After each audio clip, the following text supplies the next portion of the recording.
गुरुर्देवो महेश्वरः गुरुरेव परं ब्रह्म तस्मै श्रीगुरवे नमः। 190 पेज 1 to 1। साधो हरि को हर में देखा।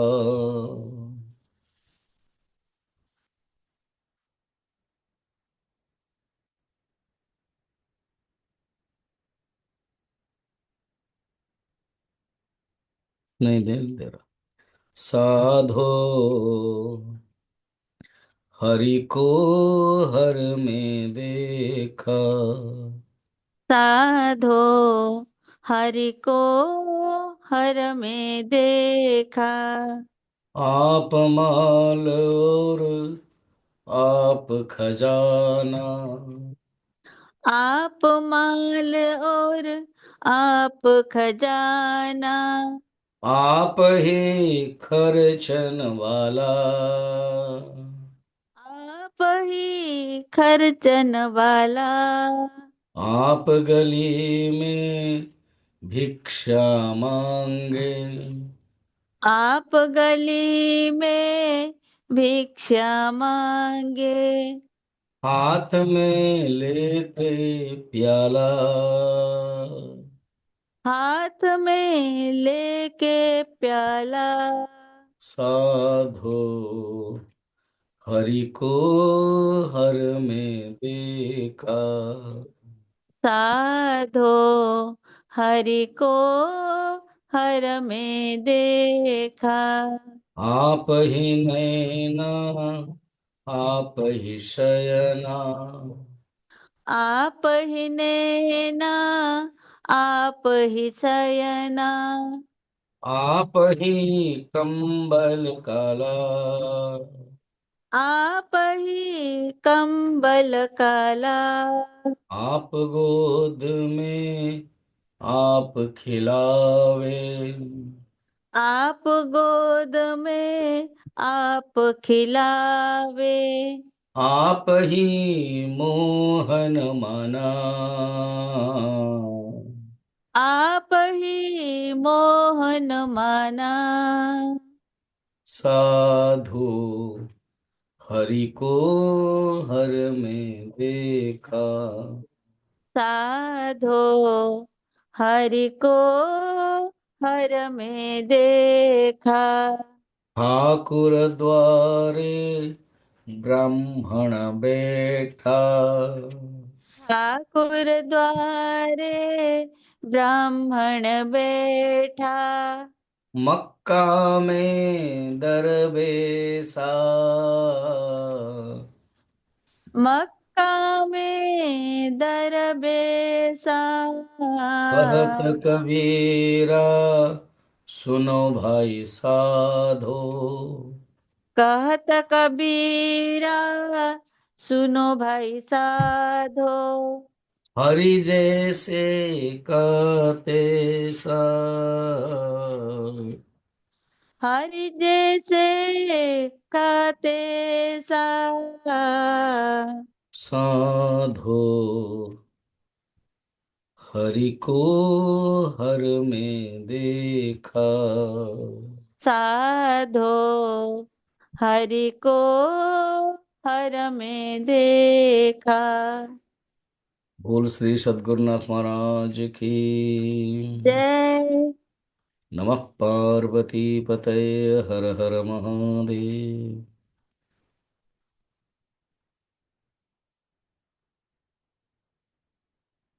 अस्मिन्नु भगवो विज्ञाते सर्वमिदं विज्ञातं भवति। शौनक ऋषि पचारुଛନ୍ତି कि हे गुरुदेव କାହାର ଜ୍ଞାନରେ ମୁଁ ସମସ୍ତ ଜ୍ଞାନ ହେଇଯିବି।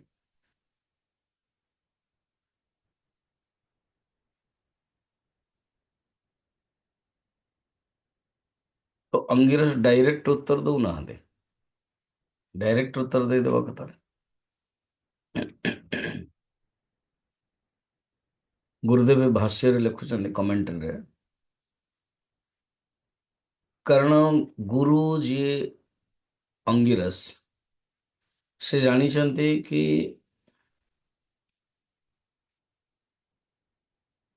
ଯୋଉ ନଲେଜଟା ଆମେ ସଂସାରରେ ଜାଣିଛୁ ସେ ନଲେଜର ଲିମିଟେସନ ଅଛି। ସେ ନଲେଜ ହତେ ଲୋୟର ନଲେଜ, ଏଇଟା ବି ଜାଣିବା ଦରକାର। ତେଣୁ ସେ କହୁଛନ୍ତି ଦେଖ,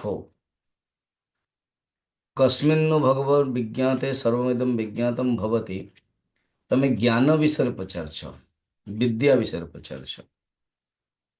କୋଉ ବିଦ୍ୟା ଜାଣିଦେଲେ ସମସ୍ତ ବିଦ୍ୟା ଜାଣି ହେଇଯିବ, ଏଇଟା ତମେ ପଚାରୁଛ।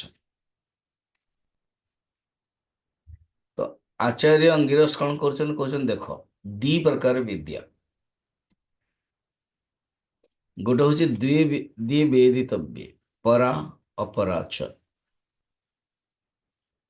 ଦି ପ୍ରକାର ବିଦ୍ୟା ଅଛି, ଗୋଟେ ହଉଛି ପରା ଆଉ ଗୋଟେ ହଉଛି ଅପରା।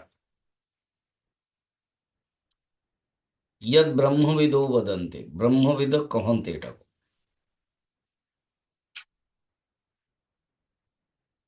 ଅଙ୍ଗିରସ ଏୟା ବି କହିବା ପାଇଁ ଚାହୁଁଛନ୍ତି ଦେଖ ଏଇଟା ମୋର ନିଜର ନଲେଜ ନୁହଁ।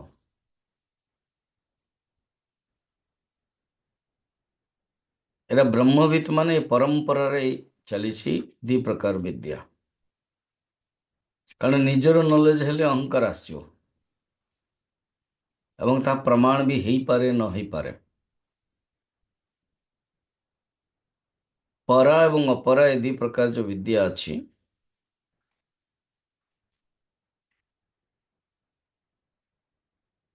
କହିଦେଲେ ତ ବର୍ତ୍ତମାନ ପ୍ରଶ୍ନ ହବ ପରା ବିଦ୍ୟା କଣ, ଅପରା ବିଦ୍ୟା କଣ?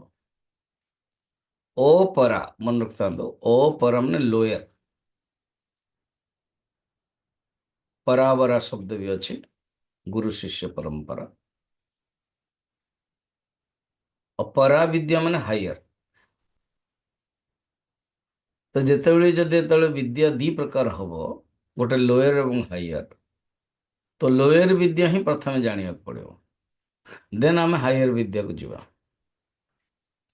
ଏବଂ ଲୋୟର ବିଦ୍ୟା ଯୋଉଟା ଆମେ ଜାଣିଲେ ସେଇଟା ହାଇୟର ବିଦ୍ୟା ନୁହଁ।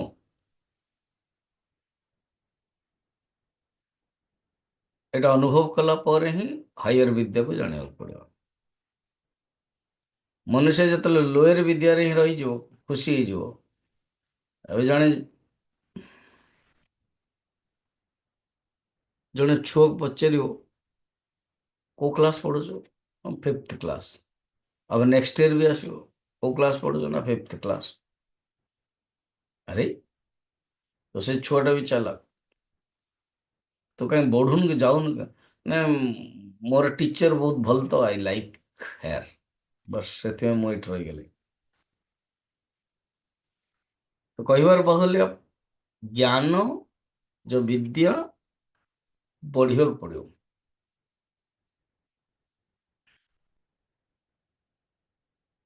ରହିଗଲେ ତ ହବନି, ଅଟକି ଗଲେ ହବନି। ତ ଅପରା ବିଦ୍ୟାର ବର୍ତ୍ତମାନ ଲିଷ୍ଟ ଦଉଛନ୍ତି। କଣ କଣ ଦେଖନ୍ତୁ, ତତ୍ର ମାନେ ଏଇଠି ଯୋଉ 4 ନମ୍ବର ଶ୍ଲୋକରେ କୁହାହେଇଥିଲା, ଏମିତି ବି ତତ୍ର ବା ବର୍ତ୍ତମାନ କଣ ତତ୍ର ଅପରା ବିଦ୍ୟାରେ ଆସିଗଲା ऋग्वेद यजुर्वेଦ, ଏଟାକୁ ପଢିବା ପଢିବା। तत्र अपरा ऋग्वेदः तत्र अपरा ऋग्वेदः यजुर्वेदः यजुर्वेदः सामवेदः सामवेदः अथर्ववेदः अथर्ववेदः शिक्षाकल्पव्याकरणम् शिक्षाकल्पव्याकरणम् निरुक्तम् निरुक्तम् छन्दः छन्दः ज्योतिषाम् इति ज्योतिषाम् इति अथ परायया तद् अक्षरम् अधिगम्यते। अथ परायया तदक्षर अधिगम्यते। तत्र अर्थात जो कुहागला परा ଓ ଅପରା ଦିଟା ବିଦ୍ୟା ସେଇଠି ସେଇ ଟପିକରେ ବା 4 ନମ୍ବର ଶ୍ଲୋକରେ ବା ବର୍ତ୍ତମାନ ଯୋଉ ଟପିକ ଅଛି ଅପରା ଅପରା ବିଦ୍ୟାରେ କଣ ऋग्वेद यजुर्वेद सामवेद अथर्ववेद 4ଟା ବେଦ। ଆଚ୍ଛା ଆଚ୍ଛା ये ବେଦ ମଧ୍ୟ ଅପରା ବିଦ୍ୟା କିନ୍ତୁ ବେଦ ତ ଆପଣ କହିଲେ अलौकिक ଇଏ अपौरुषेय ठीक ଅଛି अपौरुषेय କିନ୍ତୁ ଇଏ ଅପରା ବିଦ୍ୟା। ଓକେ 4ଟା ବେଦ ଅଛି ऋग्वेद यजुर्वेद सामवेद अथर्ववेद। प्रथम कहुए 3टा वेद थिला फिर अथर्ववेद पर आसला एमती माना जाए। अच्छा ऋग्वेद कौन ना नियत पद अक्षर योजना इति ऋग्वेद जो मंत्र रे अक्षर और पाद सब नियत थिव ना ताको कहते ऋग मंत्र ऋग्वेद। सामवेद यजुर्वेद कौन अनियत अनियत पद अक्षर योजना।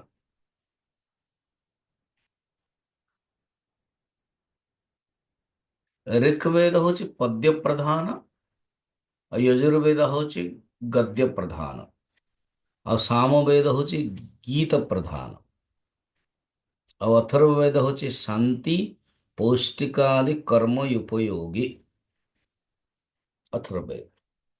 अन्य सब सो मेनी साइंसेस अथर्ववेद रही। ये 4टी वेद कहते चतुर्व्यूह ब्रह्मांकर चतुर्मुखर ही ये 4टी वेद आसला से मुंडक उपनिषद प्रथम वक्ता ही ब्रह्मा ब्रह्मा ही तांकर ज्येष्ठ पुत्राय अथर्वाय प्राह। अच्छा आमर जो जगन्नाथ बलभद्र सुभद्रा एवं सुदर्शन अच्छा कह जाए ऋग्वेद जी होचंती बलभद्र ऋग्वेद यजुर्वेद सुभद्रा सामवेद होचन जगन्नाथ और अथर्ववेद होचन महात्म्य।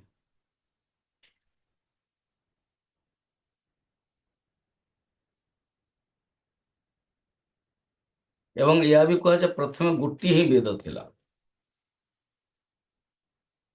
4 भाग विभक्त है कथार मध्य जगन्नाथ गोटे ही एक चतुर्धा संभविष्यति गोटे ही 4टा हेले ये चतुर्व्यूह ऋग्वेद यजुर्वेद सामवेद अथर्ववेद है 4 वेद। वेद को बुझापी हेले वेदांग जानापी दरकार तो वेदांग हूँ 6 वेदांग शिक्षा कल्प व्याकरणम निरुक्तम छंद ज्योतिषम ये हूँ वेदांग 6टा वेदांग।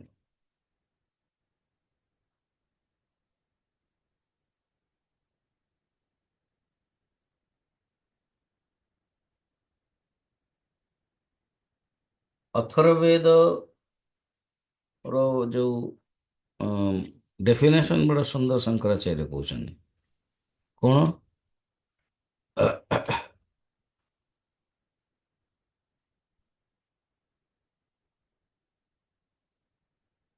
अथर्ववेद कहते ऋग्वेद यजुर्वेद सामवेद हो गला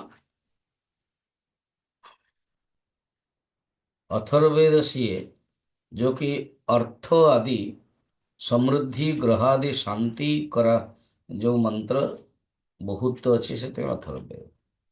बर्तन शिक्षा शिक्षा माने फोनेटिक्स हाउ टू प्रोनाउंस अकारादि वर्ण और ठो नहीं कि क्ष पर्यंत अकारादि वर्ण हर्ष आदि मात्रा, हर्ष आदि, हर्ष दीर्घ ओ आदि, उदात्त स्वर, उदात्त अनुदात्त एवं स्वरित स्वर, अन्य वर्ण संबंधी उपदेश जोटारे अछि ताको शिक्षा कहते। एवं एटा पर आसला शिक्षा, शिक्षा पाणिनि द्वारा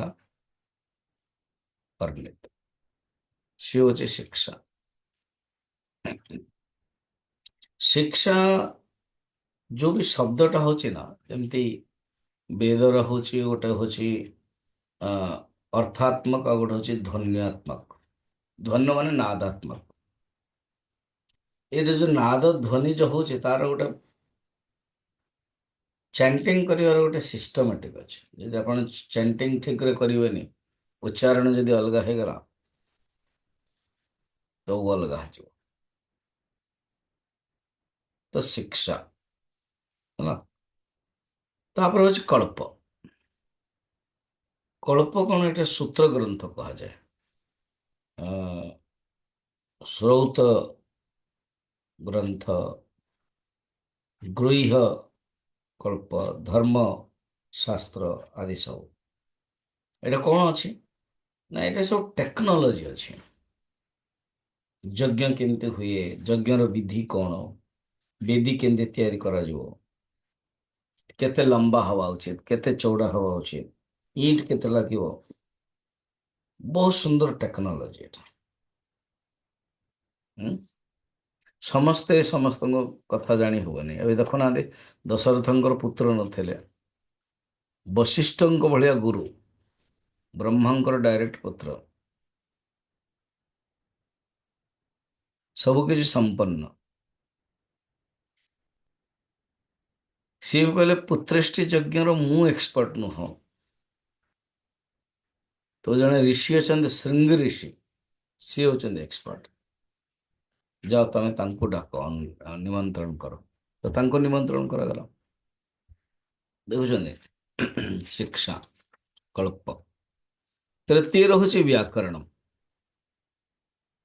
व्याकरणम सर्वोपकारिणी विद्या को कहा जाए। व्याकरण जाके लाइक साइंस रे मैथमेटिक्स।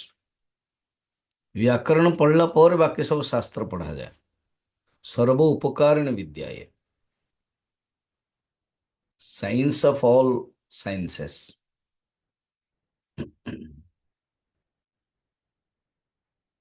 एंड व्याकरण द्वारा मु काली गोटे देखुली, बोधे फ्लाइट दिल्ली रु बनारस जाऊला, तो जड़े झीटी संस्कृत रे सी एनाउंस करथला कि बेल्ट एमती पिंधिबे, एमती द्वार अच्छी कहते ना, सेटा को से संस्कृत रे कहथला। बड़ा सुंदर उच्चारण थिला।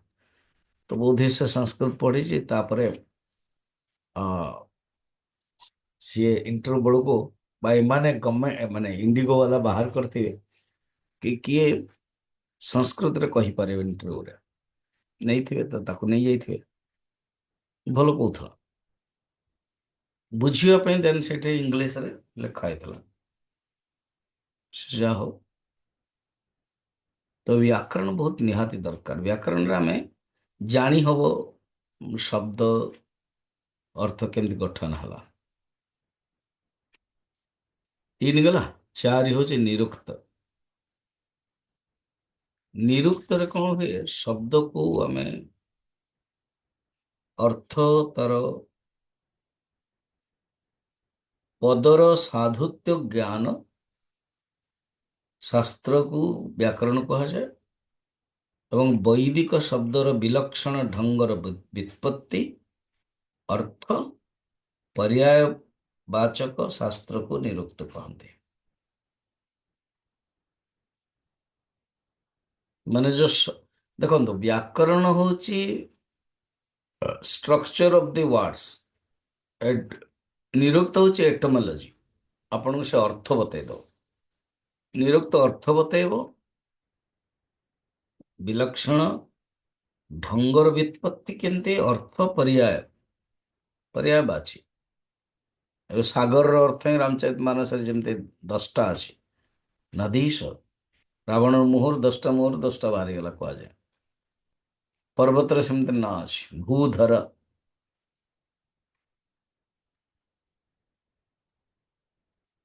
धरणीधर, सब एमती सब अनेक ना अछि।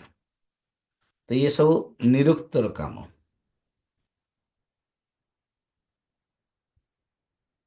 आउ गोटे रहा छंद। वृत्त ग्रंथ को माने छंद कहा जाए। छंद माने कौन, तो अनेक ये अच्छी मीटर जो कहते छंद, छंदर ज्ञान। 8टा छंद कहा जाए, गायत्री छंद, फिर पंक्ति छंद, शार्दूल विक्रीडित, त्रिष्टुप छंद, अनुष्टुप छंद। गायत्री छंद बहुत प्रसिद्ध। गायत्री महामंत्र विश्वामित्र ऋषि गायत्री छंद सविता देवता जपे विनियोग गायत्री हवन बड़ू करा जाए छंद। अच्छा, जो मंत्र भी अच्छे ना, ओम नमः शिवाय, ओम नमो भगवते वासुदेवाय, तार उच्चारण गोटे सिस्टमेटिक अच्छे। 5 गला। 6 हूँ ज्योतिष। अच्छा, ज्योतिष माने हाथ देखिवा नु, हाथ जोटा देखा जाए से हूँ पामिस्ट्री। जे हाथ देखे तो कहते पामिस्ट, हस्तरेखा विज्ञान। ज्योतिष अर्थ ही प्रकाश।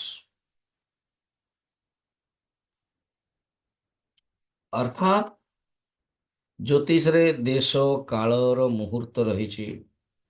जो माने टिके ज्ञानी ज्योतिषी अच्छा से एक्जाक्ट जानते ये छुआटा माने केबे जन्म होइथिला, केबे कौन हो, सब सिस्टमेटिक से जानते। ज्योतिष को कहा जाए ग्रहर गति बतेवा जो शास्त्र, तो गणित ज्योतिष। आउ व्यक्ति एवं राष्ट्रर भाग्य बतेवा ପାଇଁ शास्त्र को फलित ज्योतिष कहा जाए। गणित ज्योतिष, फलित ज्योतिष। ज्योतिष 2 प्रकार। ये ग्रह विषय जमी गालीलियो ठू आरंभ करके अनेक ज्योतिष वाला अच्छा। आम ओडिशा रे मध्य जड़े बड़ा श्रेष्ठ थे जहाँ ना प्लानेटोरियम है भुवनेश्वर रे।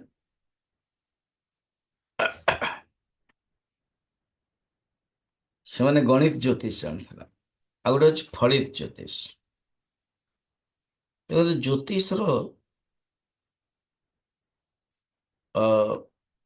भी ना रही माने लोक को जे जानी ना केवल जस्ट धन संपत्ति कमाया करूँ। ये हूँ वेदांग 6टा जिनस।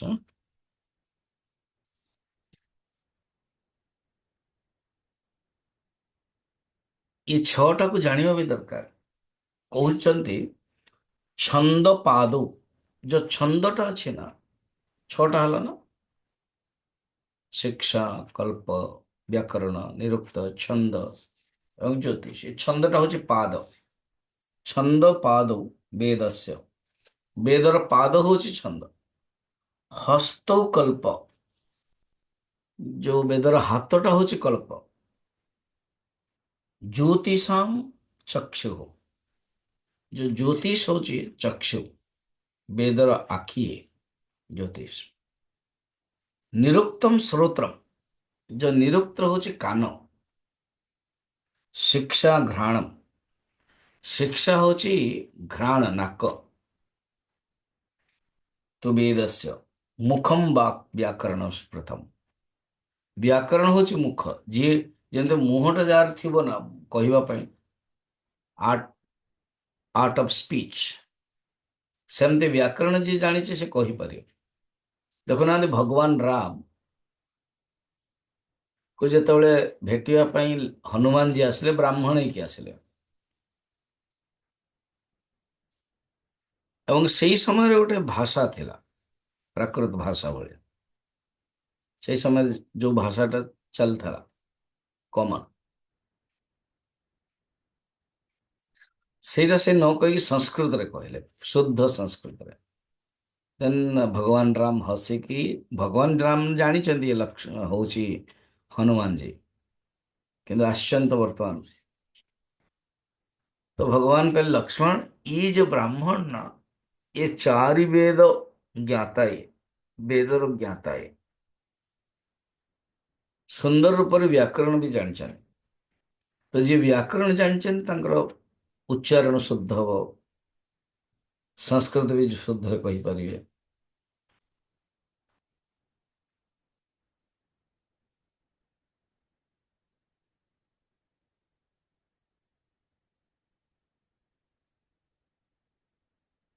ये जो जोशी मठ ना बद्रीनाथ रे, सेटा रियली ज्योतिष शास्त्र जोशी है।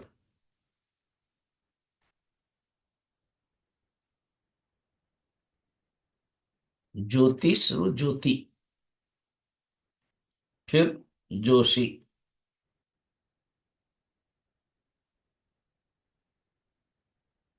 कारण ଯେତେବେଳେ ଶଙ୍କରାଚାର୍ଯ୍ୟ କରିଲେ,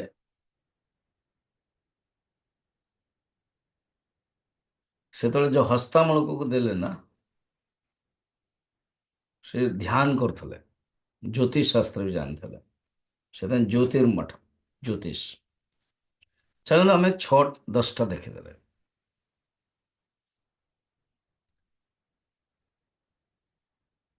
अच्छा, 10टा आप जानते 18टा विद्या होची, अष्टादश विद्या।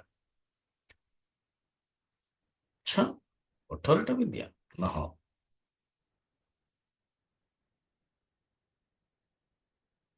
तो आउ 4 हूँ उपवेद। उपवेद भी 4टा अच्छे, माने वेद पर उपवेद। साइंस धनुर्विद्या, गांधर्व विद्या माने धनुर्वेद, गांधर्व वेद, आयुर्वेद एवं अर्थशास्त्र। अर्थवेद, अथर्ववेद न, अर्थशास्त्र कहा जाए। या को कहते उपवेद, मैं वेद पर ही उपवेद। आयुर्वेद मध्य ना भी अच्छे, आयुर्वेद कहा जाए। ये वेद नो उपवेद। धनुर्विद्या आर्चरी, गंधर्व विद्या जो डांस एंड आर्ट, अर्थशास्त्र उपवेद। आ गोटे हूँ उपांग। उपांग मान लिंब, न्याय मीमांसा, न्याय शास्त्र जो दर्शन रु आछि, दर्शन रु दीटा आनी। मीमांसा फिर दी प्रकार है, जो पूर्व मीमांसा एवं उत्तर मीमांसा। ये जो उपांग भी 4, 4 रु गोटे है न्याय, और मीमांसा गोटे ही माना जो। मीमांसा फिर दी भाग रे, किंतु 2-3 करा हबनी।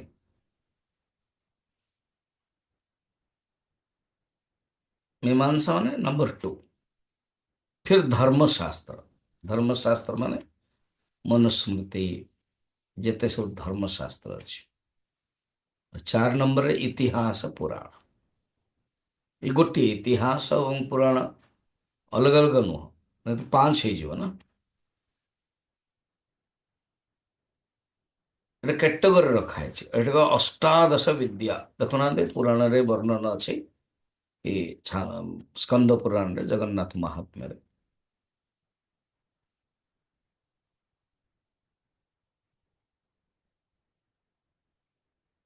ये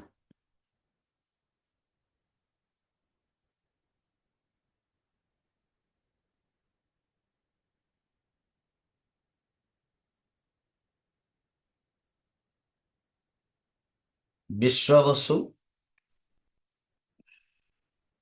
विद्यापति एंड इंद्रद्युम्न, ये 3 जन जाक अष्टादश पुराण और एक्सपर्ट थे।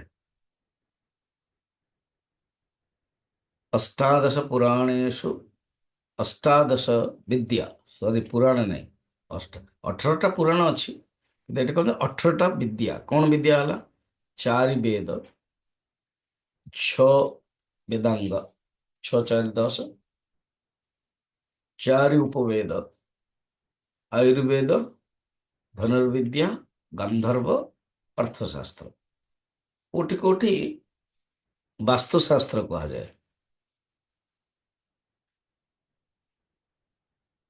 ସେ ଯାହା ହଉ ଚାରି।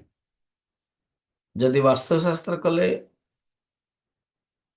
ଅର୍ଥଶାସ୍ତ୍ରକୁ ମିଶା ହବନି, ଯଦି ଅସ୍ତ୍ରଶାସ୍ତ୍ରକୁ ହେଲେ ଆଉ ବାସ୍ତୁଶାସ୍ତ୍ର ରହିବନି।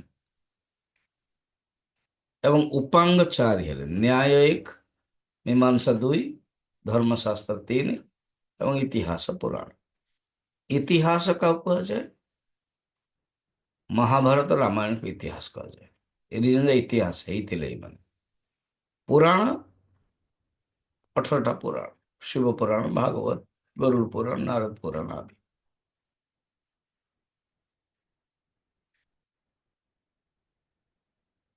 ଇ ଅଷ୍ଟାଦଶ ବିଦ୍ୟା ବିଶାରଦ। ତ ଏଇଠି ଉପବେଦ ଏବଂ ଉପାଙ୍ଗ ବିଷୟରେ କୁହାଗଲାନି, କାରଣ କହିଲେ 4ଟା ବେଦ ଏବଂ 6ଟା ବେଦାଙ୍ଗ କୁହାଗଲା, ମାନେ ଏଇ 8ଟା ବି ଉପାଙ୍ଗ ଏବଂ ଉପବେଦ ବି ଇନକ୍ଲୁଡେड। ये ସବୁ କଣ? ଅପରା ବିଦ୍ୟା। ଆଚ୍ଛା, ये ସବୁ ଅପରା ବିଦ୍ୟା ନା? ହଁ।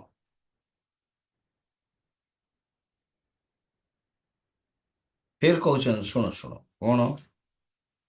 ଅଥ ଆପରେ, ଆପରେ କଣ? ଅର୍ଥାତ୍ ଯିଏ ସାଧକ ପ୍ରଥମେ ଅପରା ବିଦ୍ୟା ପଢିବ, ଜାଣିବ। ସୋନକ ବି ଅପରା ବିଦ୍ୟା ପଢିଛନ୍ତି। ଯିଏ ଶାସ୍ତ୍ର ପଢିବ ମାନେ ଏସବୁ ପଢିବ। ସେତେବେଳେ ଆଜ୍ଞା ବୁଦ୍ଧି ତେଜ ଥିଲା। ଏବେ ଗୋଟେ ଗୋଟେ ହିଁ ସବଜେକ୍ଟ ଉପରେ ମାଷ୍ଟରୀ କରିବାକୁ ପଡୁଛି। କିଏ କହନି ଆଇ ଏମ୍ ଏମ୍ ଏନ୍ ବ୍ୟାକରଣ, ଆଇ ଏମ୍ ଏମ୍ ଏନ୍ ଜ୍ୟୋତିଷ।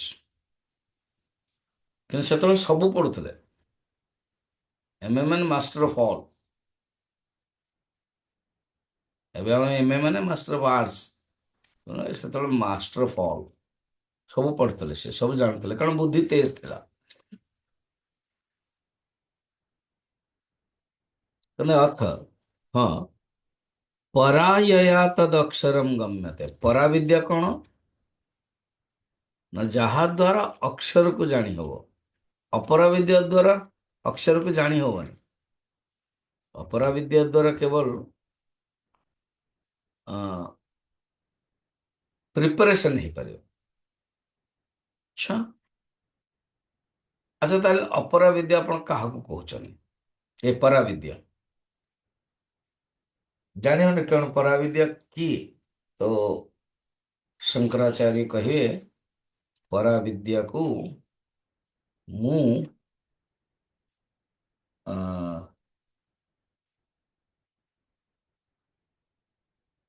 ଉପନିଷଦକୁ କହୁଛି। ତ ସାଙ୍ଗେ ସାଙ୍ଗେ ପ୍ରଶ୍ନ ଆସିବ, ଏମିତି କେମିତି ହେଲା?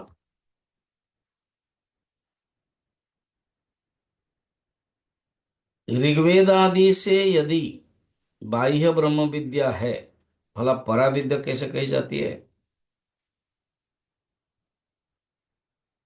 ଆପଣ ଯଦି ऋग्वेद आदि को अपरा विद्या କହିଲେ ଏବଂ ପରା ବିଦ୍ୟା ହଉଛି ବ୍ରହ୍ମ ବିଦ୍ୟାକୁ କହୁଛନ୍ତି, ବ୍ରହ୍ମ ବିଦ୍ୟା ଅଗର ପରା ବିଦ୍ୟା, ତାହେଲେ ये तो ऋग्वेद आदि ब्रह्म विद्या ନୁହଁ ନା? ନା,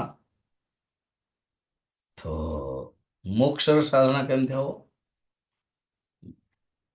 ମନୁ ମଧ୍ୟ ଗୋଟେ ଶ୍ରୁତିରେ କହୁଛନ୍ତି କଣ? या वेद बाह्या स्मृतयः याश्च काश्च कुदृष्टयः।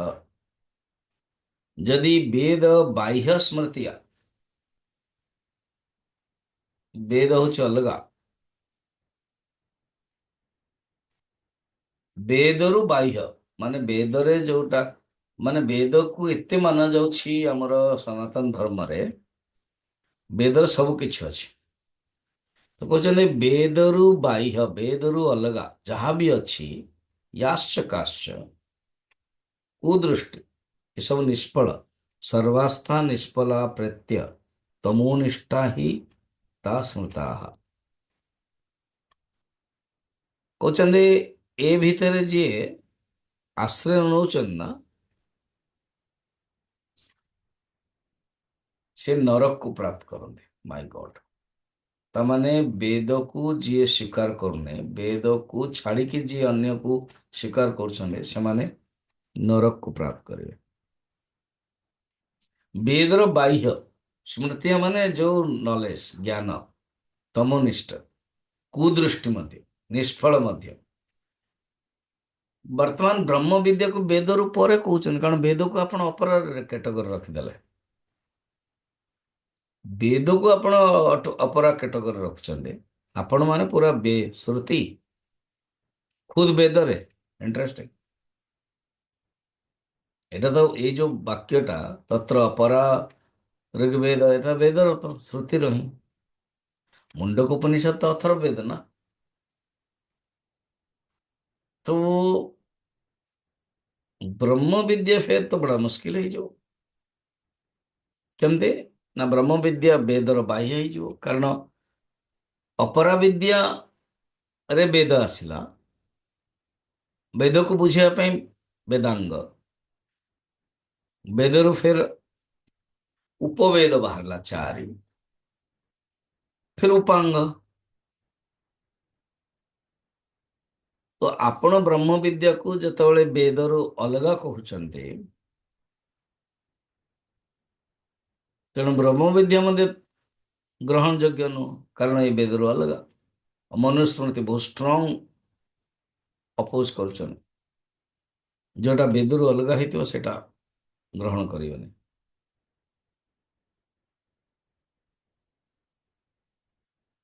ଆଚ୍ଛା, ବ୍ରହ୍ମ ବିଦ୍ୟା ହଉଛନ୍ତି ପରାବିଦ୍ୟା। ଆଚ୍ଛା, ବ୍ରହ୍ମ ବିଦ୍ୟା କୋଉଠି ଅଛି ନା କହିବା ଉପନିଷଦରେ। ଫିର ବଦତ ବ୍ୟାଘାତ ଦୋଷ ଆସିଲା। ଉପନିଷଦ କଣ ନା ବେଦ ଭିତରେ। ହଁ, ତ ଏପରି ବେଦକୁ ଅପରା କହିଲେ ତ ଉପନିଷଦ ବେଦର ଅନ୍ତର୍ଗତ, ସିଏ ମଧ୍ୟ ଅପରା ହେବା ଉଚିତ। କିନ୍ତୁ ଆପଣ ତ ଉପନିଷଦକୁ ପରାବିଦ୍ୟା କହୁଛନ୍ତି, এটা କେମିତି ହବ?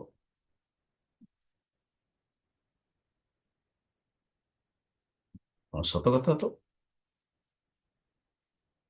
ଦେଖ, ଯଦି ଉପନିଷଦ ଋଗ୍ବେଦ ଆଦି ରୂପ, ଫିର ତ ଋଗ୍ବେଦରୁ ବେଦରୁ ଅଲଗା କେମିତି କହିବେ? ଫିର ପରାବିଦ୍ୟା ମଧ୍ୟ କେମିତି ହବ?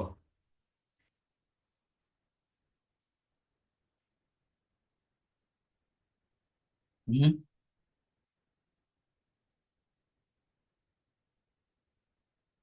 ननु ऋग्वेदादि बाह्यतरे सा कथं पराविद्या स्यात् मोक्ष साधनं च या वेदबाह्य स्मृत इति स्मरन्ति कुदृष्टित्वात् निष्फलत्वात् आदनेदः स्यात् उपनिषदां च ऋग्वेदादि बाह्यत्वं स्यात् ऋग्वेदादित्वे तु पृथक्करणानर्थकम् इति परा इति। शंकराचार्य कौशल नारे बटा नो न कौन वेद्य विषय विज्ञान से विवक्षितत्वात्। ये वेद्य विषय जोटा तमे जानिबा ପାଇଁ ଚାହୁଁଛ ନା, କସ୍ମିନ୍ନୁ ବିଜ୍ଞାତେ ସର୍ବବିଦಂ ବିଜ୍ଞାତମ୍, ସେ ହେଉଛି वेद्य विषय କହିବା ଯୋଗୁ ଇଏ ଗଲତ ନୁହଁ। उपनिषद ही एतद अक्षरम विषयम ही विज्ञानम ही पराविद्या इति प्राधान्यन विवेक्षितम न उपनिषद शब्द राशि। ଏବେ आंसर ଆସିଗଲା। ଉପନିଷଦ ବେଦର ଅନ୍ତର୍ଗତ, ବେଦ ହେଉଛି ଅପରା, ତ ଉପନିଷଦ ମଧ୍ୟ ଅପରା ହେବେ। କିନ୍ତୁ ଆପଣ ପରା ବିଦ୍ୟାକୁ ବ୍ରହ୍ମ ବିଦ୍ୟାକୁ କହିଲେ, ଆଉ ବ୍ରହ୍ମ ବିଦ୍ୟା କୋଉଠି ଅଛି? ଉପନିଷଦ। ତ ଏଗେନ୍ ଅସୁବିଧା ହେଇଗଲା। ଉପନିଷଦ ବେଦର ଅନ୍ତର୍ଗତ, ତ ଅପରା ହେଲା।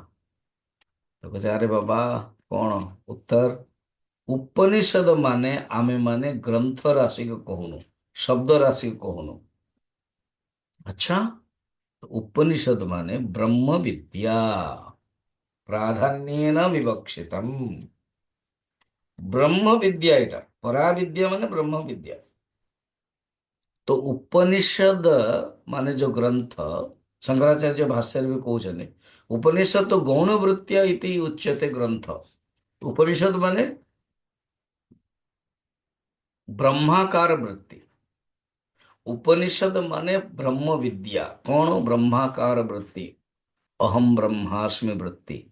जो शब्द द्वारा अहंकार माने अहम ब्रह्मास्मि वृत्ति आसूची, भला शुणु, सी हूँ ब्रह्म विद्या, सी हूँ परा विद्या।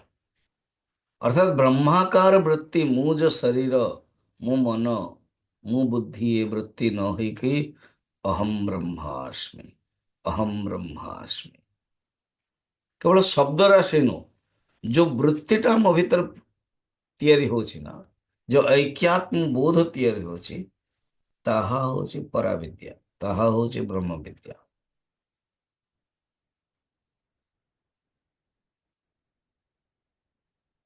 अच्छा एमती कथा न हो तो उपनिषद हो वेदर अंग, किसी असुविधा नहीं। गौण वृत्तिर तो उपनिषद ग्रंथ ही हम, किंतु उपनिषद शब्द रे एते ताकत अच्छी, तो से कौन करोची? ब्रह्माकार वृत्ति तैयारी करोची। तो ब्रह्माकार वृत्ति तैयारी करवा ही ब्रह्म विद्या, परा विद्या। ये शब्द राशि अधिगमे अपि यत्न अंतरम अंतरेण गुरुभिगमनादि लक्षणम वैराग्यम। क्वेश्चन सुनो, ये जो महावाक्य जो अर्थबोध हो उपनिषद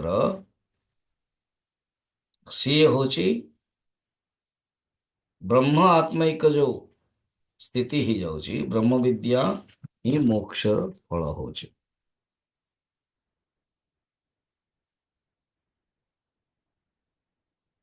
एटा जानो, ताको कहागला केवल शब्द मात्र नुह,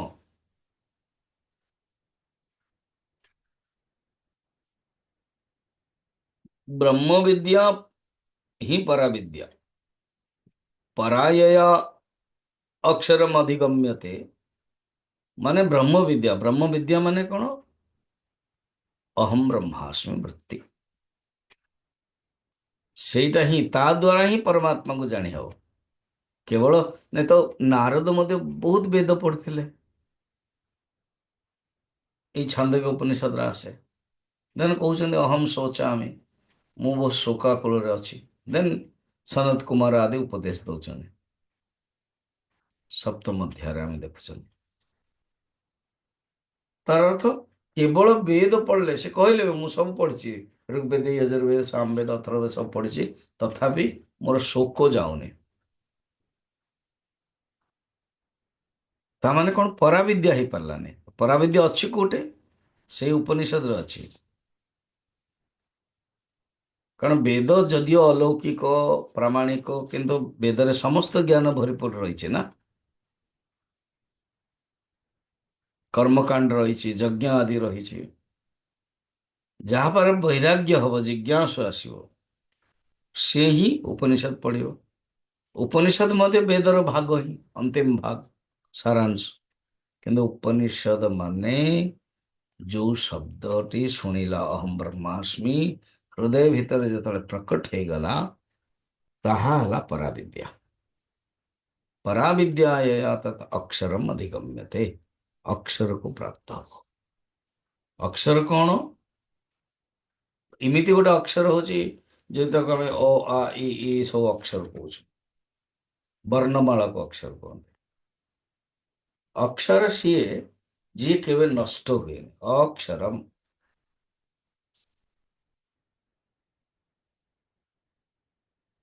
तद अक्षर, अक्षर किए बर्तमान 6 नंबर श्लोक रे कहे, किंतु अक्षर हूँ कौन ना, जी केवे नष्ट हुए, सी हूँ अक्षर।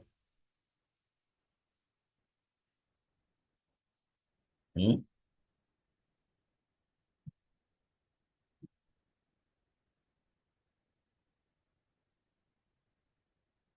ये जो परम ब्रह्मर ना हो अक्षर, से अक्षर नाटक आम फिर अल्फाबेट रे व्यवहार हो अक्षर।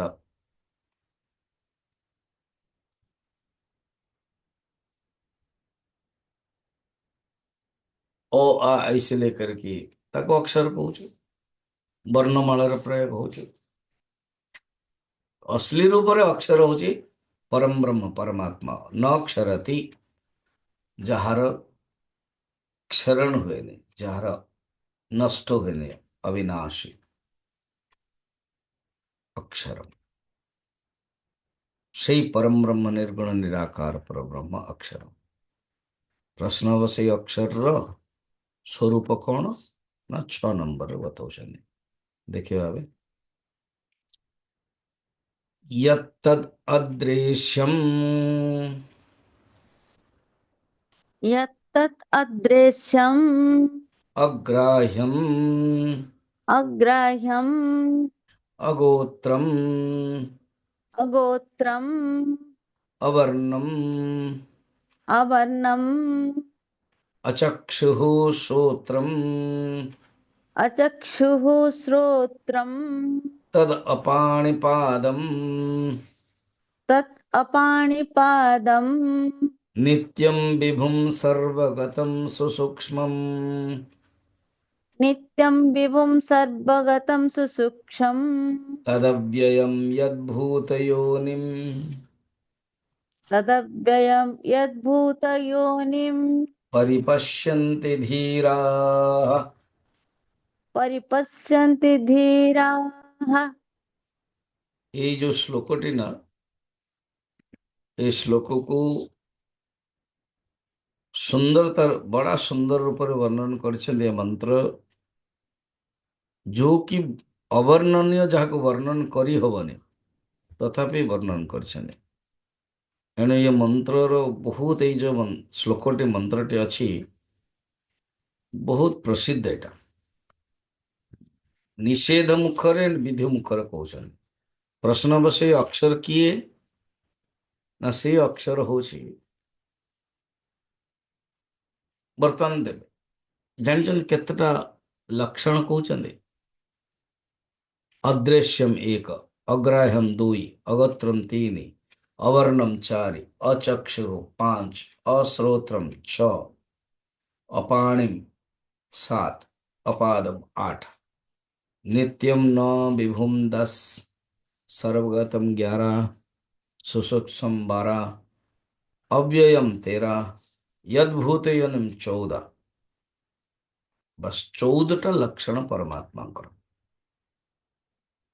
बहुत लोग कहते हैं ध्यान रे कौन करू बाबा 14टा लक्षण जदि गोटे गोटे मिनिट चिंतन करिया 14 मिनिट हो गला आराम रे 14 मिनिट ध्यान पड़ेयो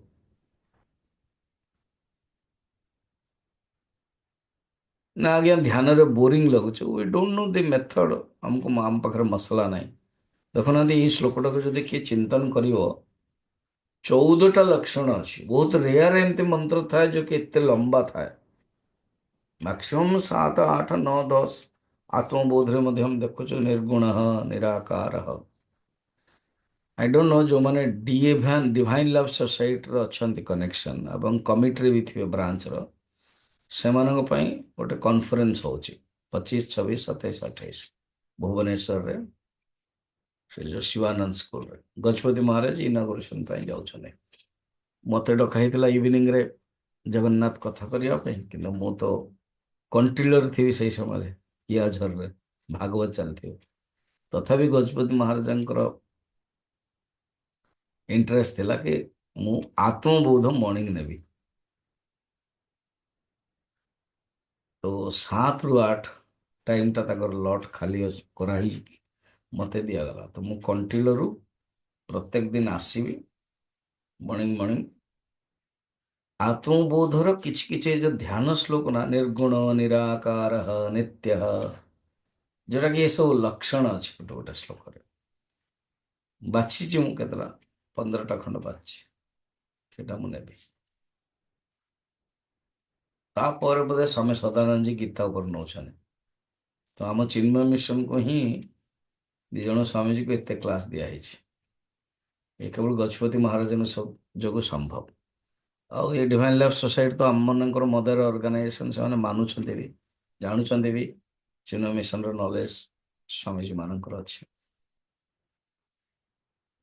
जो योगा फरेस्ट अच्छे ना ट्रेनिंग जो चले से भी जड़े हुसुर स्वामीजी आम मिशन रे जाइए योग सूत्र पढ़ाया नेक्स्ट ईयर भी जीवे तो कारण आम मान डेप्थ रे चिंतन करा जाए भावंत ये श्लोकटा केते सुंदर केतरा कहली 14टा एबे देखिया केतटा देखिया आमर जो जगन्नाथ महाप्रभुंकर हाथ नाई गोड़ नाई अपाणी पादौ जवनु ग्रहीता श्वेता श्वेतर उपनिषद रे अच्छी कैवल्य उपनिषद मध्य से निर्गुण निराकार वर्णन एठी मध्य देखो तद अपाणी पादम जार हाथ भी नहीं गोड़ भी नहीं तद अपाणिम एंड अपादम मु एपटे श्लोकर नेली फिर अचक्षु आखि भी नहीं कान भी नहीं कान ये साधारणतः कान जमती अच्छी ना तांकर नो सर्वकर्ण सर्वचक्षु ओडिया से कहना चका आखि सब देखुची जो चका आखि से हूँ सर्वचक्षु बाकी जो आखि आम मानकर से हूँ कन्वेक्स लेंस भाया तार लिमिटेशन अच्छी 25 सेंटीमीटर रहीकि पढ़ी पारे आप देन एतिकी मीटर ही जिनस देखिपारे बहुत दूर हेल्ले देखिपारे कि भगवान सब किसी देखिपारे ये चारिटे मुझे बतैली ता पूर्व देखो यत्तद अदृश्यम ये अदृश्य मान आपको दृश्य ही पारिबनी तो जदि परमात्मा को तुम भाविच मु दृश्य हेबु परमात्मा को तुम जदि भाविच कि मु देखिबी हबनी ए शब्दटा को टिके बेसी चिंतन करबा अदृश्यम माने कौन परमात्मा को देखी हबन दृश्यर विषय न पूज्य गुरुदेव कहते गोटे गाँव में 100 वर्ष पूर्व गोटे टर्च लाइट कांग्रेस समय आसला टर्च लाइट बड़ बड़ थी 4-5टा बैटेरी बड़ बड़ लगी लंबा थी गाँव लोक कहले जलुची केमती एटा भितर कौन अच्छी जो जलुची ये कहला कि बैटेरी अच्छी ये जो चौकीदार कहला बैटेरी अच्छी ना आम बैटेरीटा देखियो जेमिति प्रकाश द्वारा समस्त वस्तु को प्रकाशित कराउछि भल शुण जेमिति अंधकार रे एग्जांपल अंधकार रे तो सूर्य अच्छा दिन बेले बर्तमान अंधकार पड़ी जेमिति अंधकार रे एई बैटेरी रो लाइट टर्च लाइट रो जो लाइट समस्त को प्रकाशित कराउछि सेई लाइट द्वारा जो बैटेरी जहाज को लाइट होची बैटेरी को जानापी चाहिए हम कि से कौन कले बैटेरी को बाहर करके बर्तमान रखले तो बंद हो गला गुरुदेव कहते द्रष्टा को तुम देखिपार जमी बैटेरी को जो बैटेरी जगू से लाइट है लाइट द्वारा बैटेरी को देखी हेनी सेमती द्रष्टा को देखी हेनी द्रष्टा दृश्य विषय न मन द्वारा फिर द्रष्टा को देखी हेनी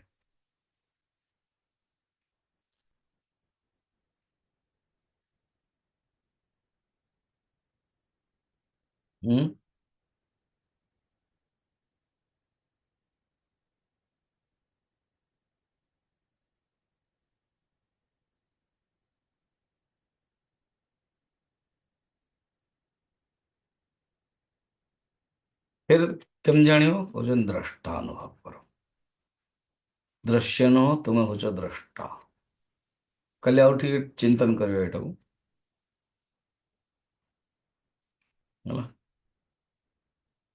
ओम पूर्णमद पूर्णमिदम पूर्णात् पूर्णमुदच्यते पूर्णस्य पूर्णमादाय